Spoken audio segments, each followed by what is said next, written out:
There are no new ideas, right? This isn't a bad thing, it just means that most of the stories we're familiar with are gonna get reimagined from time to time. And some of the oldest and most lasting stories are those that originated in mythology. Modern tales adapt myths all the time, so of course there are some SCP entries that do the same. So today we're gonna take a look at the top 5 SCP monsters from mythology. Let's go. Coming in at number 5, we've got SCP-352, the Old Crone, the Witch, the revenge-fueled Russian, Baba Yaga. We've all heard some variation of this story at some point, whether it was done up in a movie, for a TV show, or even as a monster in a creepypasta. Well, Baba Yaga exists in the SCP universe too, and she is quite the handful. She appears to be an old, emaciated woman, but that's just how she looks. This SCP is much faster and stronger than her appearance belies, able to lift things as heavy as 200 kilograms with little effort and moving as fast as 70 kilometers per hour. She can even recover from wounds that would be fatal to other humans, even stuff like disembowelment. An absolute force to be reckoned with for sure, and that is just the beginning.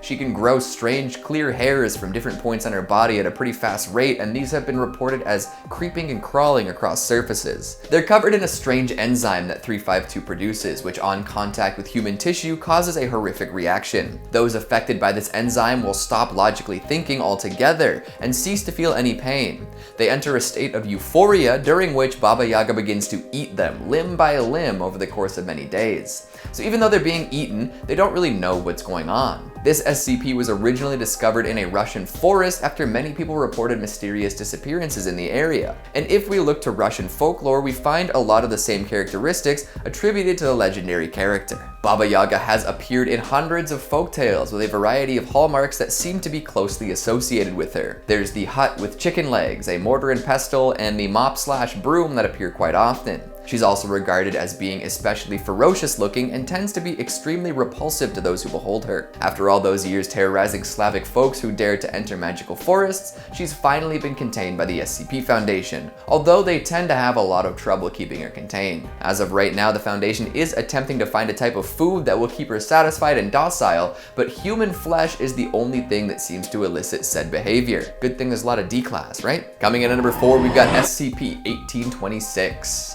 The Wild Hunt. This is a tale as old as time, often characterized by a large group of hunters being led through a truly insane expedition by a god or other powerful creature. While the term itself was coined by Jacob Grimm, there have been examples of this kind of story all throughout history, all across different cultures. When you encounter a wild hunt, that's bad news. They tend to be omens of catastrophe, whether that be war, famine, or plague. Although for some folks, it just means they're gonna die soon, which sucks, but at least it's only bad for one person. SCP-1826 is an adapted version of the Wild Hunt, as seen by folks at the Foundation. There's an office building somewhere in the Ukraine that hosts a yearly Wild Hunt.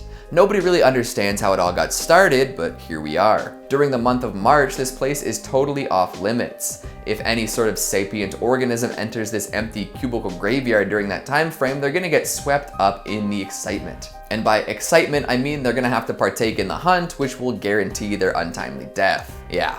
Also, there has to be a black canine in the building for this to work, but that happens surprisingly often for whatever reason. So when the wild hunt begins, the entity that causes it will manifest in its host body in front of whatever person has entered the building. They will announce their intent to engage them and hand them a weapon. The hunt begins, and they attempt to avoid whoever is there for as long as possible. And when a fatality occurs, the corpse gets absorbed into the walls. What a fun pastime, for glory, I suppose. At that point, the foliage will begin to rapidly grow in the area. Folks have claimed to see dozens of winged humanoids manifesting in the area, which may be instances of folks who didn't survive the hunt, or possibly just some entities who were historically connected to the leader of the hunt. Hard to say for sure, but it's pretty interesting. These days, the SCP is neutralized. See, when these winged entities made their way out into the open on one occasion, an MTF opened fire on them and collected the 22 corpses that resulted. So for now, the Wild Hunt has been called off, and since then, nobody's entered the building during March. Probably for the best in the end. Coming in at number 3, we've got SCP-1448. Urban legends are mythology too. Modern mythology, stuff that highlights the values and fears of the populace today. Usually we associate mythology with ancient tales from long-lost societies, but we're living in a culture that will one day be considered ancient. Better write all these down, eh? This SCP is specifically associated with the creation of urban legend. It's an incorporeal entity that is really hard to see, can shapeshift rapidly, and tends to migrate often. Wherever it ends up, it seems to pick a generally spooky or otherwise disconcerting location or object and begins to inhabit that space. Some common examples are churches, old tree stumps, small bodies of water, and abandoned amusement parks. Once it settles on a location, the tendency for stories about said location to be told will increase. Usually there will have been a death in the area too, which helps the whole myth-making process. Rumors pertaining to the newly formed urban legend in the area will spread quickly as more people learn about whatever spooky things supposedly happen there. Eventually, rituals will be imagined by the local populace at large, which are supposed to cause unlikely things to happen. But none of the stuff is actually real. It's all just a side effect of the entity that is SCP-1448 being in the area. But everyone who encounters it will believe it. And that's how a whole lot of urban legends were started, apparently. Coming in at number 2, we've got SCP-1179. Currently, this SCP is missing in action. Nobody's seen it since the 60s, but I'm sure someday it will appear again. We might not like it when it does, though. The way it's been described is as a giant, vaguely human figure carved from volcanic rock. But it's not a statue. In fact, some folks say that it is the Norse Eldjotun Suitor. You know, the giant guarding the gate of the fire realm, the one that's 30 meters tall, has a beard and horns. Yeah, that one. The thing is, these mythological creatures are well known for their ability to shapeshift as well, which is part of why nobody really knows where it is these days. It can change form, become invisible, and even fly. And any photographic evidence of the monster has been rendered inconclusive, whether thanks to technological malfunction, operator error, or destruction of gear. Although some folks have reported 1179 having hellfire for eyes and stinking of sulfur, so there's that. If I've learned anything from horror movies and reading SCP entries, it's that if a mythological creature doesn't want to be found, you should probably not go looking for it. Even if you do end up locating your target, you're not going to be too happy with what happens next. Finally, at number 1, we've got SCP-3844. It's a dragon, and a pretty chill one too. At the beginning of the 20th century, a group of explorers came across the dwelling of a giant, flying, fire-breathing reptile. Like many dragons in many different stories, this one can actually communicate with humans. And originally, it was very friendly too. It treated the humans who would visit as friends and even shared drinks and treasure with them. But over time, the Foundation had to amp up their containment procedures to ensure that this anomaly remained hidden. Which at first was okay with the dragon, but not flying was a tough deal. Over time, the dragon grew smaller and felt as though the wonders of the world were being slowly sapped away. As the Foundation supplied it with more reading material and more explanations as to how the world around it functioned, it became less content, especially as it could not experience the world itself in order to keep it hidden away. In the end, the dragon decided that it could not wait around any longer as the world's whimsy disappeared before its very eyes, so it attempted to fly away, resulting in Foundation forces shooting it down.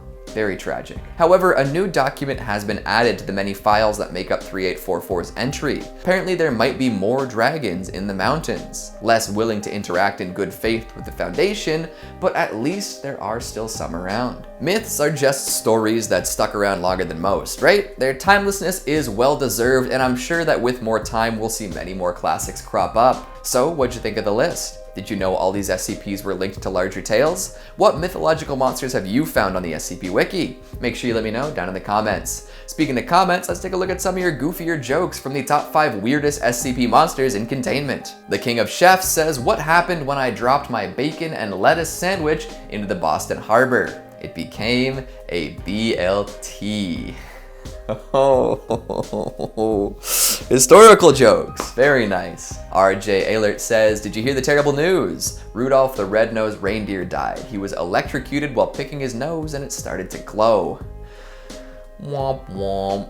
I think that one would definitely result in a tomato to the face at 100 miles per second. Jacob Slutsky says, "Why does your nose run? Because it wants to get away from your face." Ouch, that one stings a little. Cordial Psycho says, "What's run by a mouse but is a trap for humans? Disneyland." That one's pretty good. And Zachary Terry says, "Daddy Tomato, Mama Tomato, and Baby Tomato are walking down the street. Baby Tomato, having small legs, is falling behind until Daddy Tomato goes back and squishes him and says, 'Catch up.'" See, that's very topical. And check this out. Hold on. Can you see it? Nice. And that's all the time we have for today. I am going to take an adrenaline needle straight to the heart. Thanks for watching, and I'll see you next time. Apologies to the editors for this. Oh yeah, no, that's not right. drop it down a little lower. When you encounter a wild hunt, that's a blah, blah, blah. It's an incorporeal entity that is really hard to see. It can shapeshift rapidly. It can shape the wherever it ends up. It seems to pick a generally